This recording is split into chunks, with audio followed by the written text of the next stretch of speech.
Okay, I'm just promising this to myself. This is the last take, because after what feels like 100 failed attempts, I just have to cut it short now, because there's actually not too much to say about the Mixoo active stylus. This is an active stylus, not using any sort of digitizer technology, and that comes with one major upside. It works on every capacitive display, so on your phone, on your tablet, or even on a touchscreen laptop without any problems. But it also comes along with two major downsides: no pressure points and no palm rejection. Before we are getting into the stylus a little bit more, let's see what's in the box. And here we get two batteries along with the included charger, and that one works with USB. Quite nice, so charging it up should be no problem. I'm actually still on my very first charge, so I can't judge it, so I'm pretty sure it will hold up long enough. Otherwise, in terms of build quality, quite nice here with the aluminum. What you can hear rattling inside is the battery. Of course, we have a cap for the protection of the tip. You can also store this on the back. Here is the aluminum.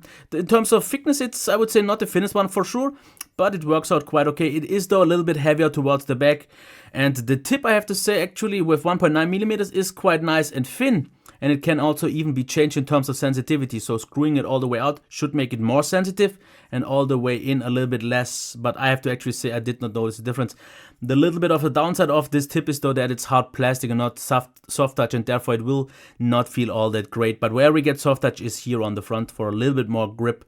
So let's just see how this works. All you have to do is just press and turn it on, and then it pretty much just works as your finger, just a little bit more precise, as you can see. Even on capacitive buttons, it works out with any problems.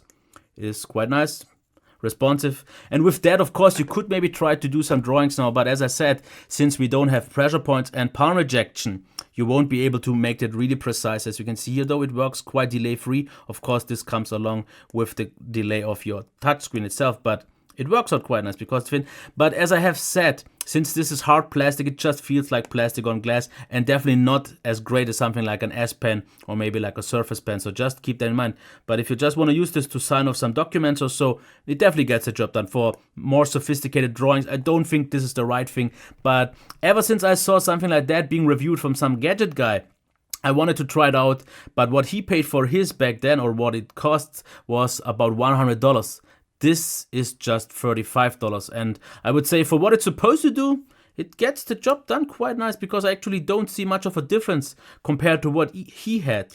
So in case you want to try it, $35 isn't the end of the world, in case it's actually something useful to you. So let me know that actually in the comments, because I'm not someone who uses Styli in general, so I can't really do much with that. But if it's interesting for you, let me know it in the comments. And if you will, maybe try it. But otherwise, I would say that's pretty much it. Until next time, bye.